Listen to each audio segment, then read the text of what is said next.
हम इंसान इस धरती पर कहां से आए? कैसे थे हम इंसानों के पहले पूर्वज? आखिर इतिहास की वो कौन सी घटना थी जिसने इंसानों को जन्म दिया? इंटेलिजेंस का जन्म कैसे हुआ? किसने नग्न घुमक्कड़ इंसानों को कपड़े पहनना सिखाया, बोलना सिखाया? कैसे अंतरिक्ष ने धरती पर लाइफ का बीज बोया?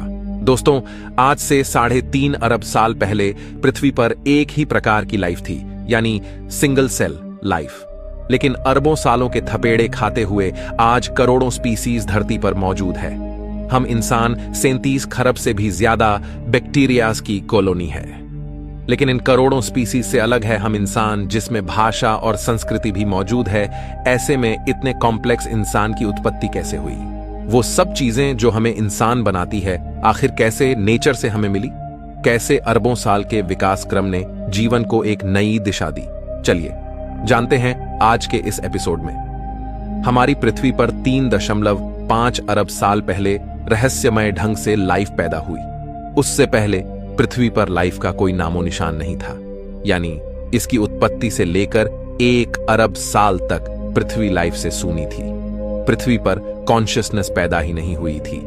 1 अरब साल तक पृथ्वी अनकॉन्शियस थी, लेकिन 3.5 अरब साल पहले कुछ ऐसा हुआ जिसने पृथ्वी पर एक ग्रेटेस्ट शो को जन्म दिया। उस शो का नाम है एवोल्यूशन। जब से लाइफ पैदा हुई तब से लेकर अब तक प्राकृतिक आपदाएं हमेशा से लाइफ की दुश्मन बनी रहीं, और यही कारण है कि 5 बार प्रलय ने लाइफ को खत्म करने की कोशिश की, लेकिन लाइफ हमेशा सरवाइव करती गई। न सिर्फ सरवाइव, बल्कि कॉम्प्लेक्स फॉर्म में विविध प्रकार के जानवर धरती पर पैदा होते चले गए। शुरुआत में जन्मी सिंगल सेल बैक्टीरिया लाइफ की सबसे सिंपल फॉर्म थी, और धीरे धीरे नेचर ने इसे कॉम्प्लेक्स बनाना शुरू किया। अरबों सालों में लाइफ समुद्र से भूमि पर और भूमि से आसमान में कदम रखने लगी। इन अरबों सालों में इंसान का कोई नामो निशान नहीं था। आज से 65 मिलियन साल पहले डायनासोर्स जैसी प्रजाति का भी अंत हो गया था। डायनासोर्स के युग का अंत होने के बाद अब धरती पर मैमल्स का राज होना बाकी था। मैमलियंस धरती पर मौजूद सभी स्तनधारियों और इंसानों के पूर्वज थे, जो साइज में चूहे के जितने छोटे थे।